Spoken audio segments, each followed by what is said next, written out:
तर IPL match आणि मसाला यांच्या शो मध्ये तुमचं पुन्हा एकदा स्वागत आहे. आज पण आपण IPL मधल्या नुकत्याच झालेल्या एका मॅच बद्दल बोलणार आहे आणि विशेष म्हणजे आज काय मॅच बद्दल टेक्निकल गोष्टी किंवा काय असं बोलायचं नाहीये, तर भावना फक्त आम्ही व्यक्त करणार. त्या म्हणजे धोनीच्या.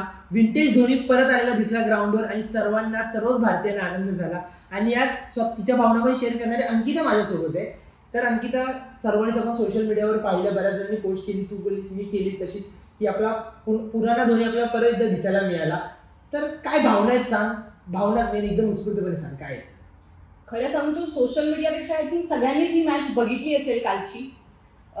मॅच म्हणजे खरं तर दिल्ली कॅपिटलने जरी ही मॅच जिंकली असली तरी ही वाहवाही झाली ती Chennai super Kings, specifically MS धोनीची. खरं सांगायचं तर खूप जवळजवळ मागच्या सीझन नंतर धोनी या सीझनला 2 मॅच नंतर उतरला. 309 कदाचित दिवस झाले असतील MS धोनी फील्डवर उतरला. खरं तर MS ची फॅन फॉलोइंग इतकी मोठी, खरं तर मी खूप मोठी फॅन आहे. 309 वगैरे इतकं डिटेल बोलल्यानंतर महेंद्रसिंग धोनीची खूप मोठी फॅन आहे. कारण त्याचा गेम, त्याची कॅप्टन्सी म्हणजे मीच नाही तर अगदी म्हणजे तो जेव्हा ग्राउंडवर येत होता कालच्याला, तर त्याचा ग्राउंडचा पूर्ण आवाज आणि स्टेडियम इतकं खुल्लं होतं की अगदीच माझा तुम्हाला तुमचा आम्हाला आवाज तिथे ऐकायला येईल असं वाटत नाही. फक्त महेंद्रसिंग धोनी आणि MS धोनी माही एवढा आवाज घुमत होता.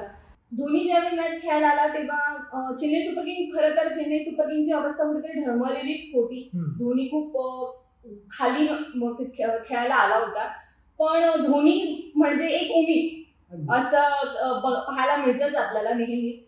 तर धोनीला बघण्यासाठी खरं तर क्राऊड आलं होतं आणि धोनीने साजेशी कामगिरी केली. आल्यावर पहिल्या बॉलला जो षटकार मारला त्यानंतर पूर्ण स्टेडियम खुलून उठलं होतं. पण त्यानंतर दुसऱ्या की तिसऱ्या बॉलला कदाचित MS धोनीची कॅच पकडली गेली असती, पण ती पकडली गेली नाही. त्याचं जीवनदान खरं तर धोनी म्हणजे एक लक असतंच दिलेली त्याच्यासाठी आणि तेच कदाचित त्याला म्हणजे मिळालं असं म्हणता येईल. लकीच्या माहेच आहे महेंद्रसिंग धोनी. तर त्याच्यामुळे आणि त्यानंतर जी खेळी आपण तुफान बघितलीच. अगदी शेवटचा त्याने शेवट जो केला तो 6 मारूनच केलाय. त्याच्यामुळे महेंद्रसिंग धोनीने आपली कामगिरी तशी चोख बजावली आहेच.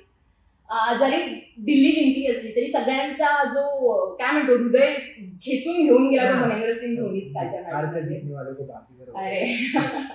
आणि सोशल मीडियावर तर त्याच सध्या क्रेज चालू आहे. पण आता एवढं सगळं होतंय. महेंद्रसिंग धोनी आता म्हणजे जवळजवळ 2 वर्षापूर्वीपासून महेंद्रसिंग धोनी रिटायर होईल सगळ्यांना उमेद, तर धोनी आजपर्यंत आता खेळतोय. पण धोनीचा फिटनेसमध्ये बराच फरक जाणवतो. म्हणजे त्याच्या नीचा प्रॉब्लेम कदाचित आहे काहीतरी, पण तरीही त्याचं रनिंग बिटवीन द विकेट म्हणा, पण अजूनही फिटनेस म्हणा, त्याच्यात त्याने वाढवलेले केस, ती तर वेगळी चर्चा होऊ शकते आपली. पण तुम्हाला काय वाटतं, अजूनही महेंद्रसिंग धोनी कंटिन्यू करू शकेल का? काय वाटतं तुम्हाला? तो विषय तोच आहे की आता रिटायरमेंट बद्दल बऱ्यापैकी यावर्षी रिटायर घेईल असंच पूर्ण 80% चान्सेस वाटत आहेत. पण जरी रिटायरमेंट नाही घेतलं तरी ॲज एक फॅन म्हणून आपण सगळे जास्त विचार करतो कुठेतरी की नाहीच घ्यावं असं प्रत्येकाला वाटतं. पण एक ॲज अ क्रिकेटर किंवा एक फिटनेसच्या वेळी किंवा टेक्निकल बघायला गेलं तर धोनीमध्ये तसं क्रिकेट शिल्लक आहे असंच दिसते. म्हणजे कालच्या खेळीत तर दिसतं म्हणजे 16 बॉलमध्ये 37 रन करणार. ती पण DCची जी बॉलिंग लाईनअप होती, सगळे जेवढे फास्ट असतील स्पिन असतील त्यांना जी त्यानं म्हणजे धुलाई केली ती कुठेतरी भारीच आहे. बाकीच्यांना एवढं जमलं नाही तसं त्यानं करून दाखवलं. 4 असतील 6 असतील आणि शॉट्स पण ती म्हणजे ज्याप्रमाणे लावले, जसे IPLला किंवा T20 क्रिकेटला हवे असतात तशाच प्रकारचे लावले. त्यामुळे क्रिकेट तर आहे, पण ऑफकोर्स एक टाइम येतो की जेव्हा थांबावंच लागतं. तसा कुठेतरी यावर्षी आला, त्यामुळे कदाचित तो रिटायर होईल असं जास्त वाटतंय. पण मला तर कुठेतरी नेहमीच वाटतं की नाहीच व्हावा, नाहीच झाला तरच जास्त बरं वाटेल. भावना आपल्या सगळ्या त्याच्यामध्ये गुंतलेल्या आहेत. म्हणजे तो कालचा जो 6चा शॉट अजून 2011ची आठवण अजून ताजी करून देतो जेव्हा तो फायनल मध्ये असतो. त्याचबरोबर त्याचे केस पण थोडेसे 2007 मध्ये जसं तो अगदी म्हणजे तेव्हा जसा धोनी होता तसा धोनी क्रीजवर दिसलाय. तर महेंद्रसिंग धोनी आता इतका तुफान खेळतोय, तिसरीच मॅच आहे म्हणा, पण आता ह्यावेळीची पण ट्रॉफी चेन्नईकडे येऊ शकते का धोनीच्या या खेळीने? काय वाटतं तुम्हाला? म्हणजे चेन्नई सध्या टीम जर बघितली ॲज अ टीम तर ती इतकी भारी आहे ना, सुरुवातीपासून अगदी खालीपर्यंत त्यांच्याकडे बॅट्समॅन आहेत, बॉलर्स भारी आहेत. त्याच्यामुळे दोन्हीपर्यंतचा नंबरच येतो. म्हणजे 2 मॅचमध्ये तेच होतं, दोन्ही मॅच चेन्नईने जिंकल्या आणि दोन्हीपर्यंत नंबरच नाही आला. काल पण थोडासा जर त्यांचं गणित बसलं असतं कालची मॅच जिंकली असते, दोन्हीवर काल नंबर आला. त्यामुळं चेन्नई जिंकेल की नाही वेगळा प्रश्न, पण धोनीला तेवढा टेन्शनच घ्यायची गरज नाही. इतकी भारी टीम आहे आणि जर धोनीवर परिस्थिती आलीच तर तो नक्कीच निभावणार असं मला पर्सनली वाटतं.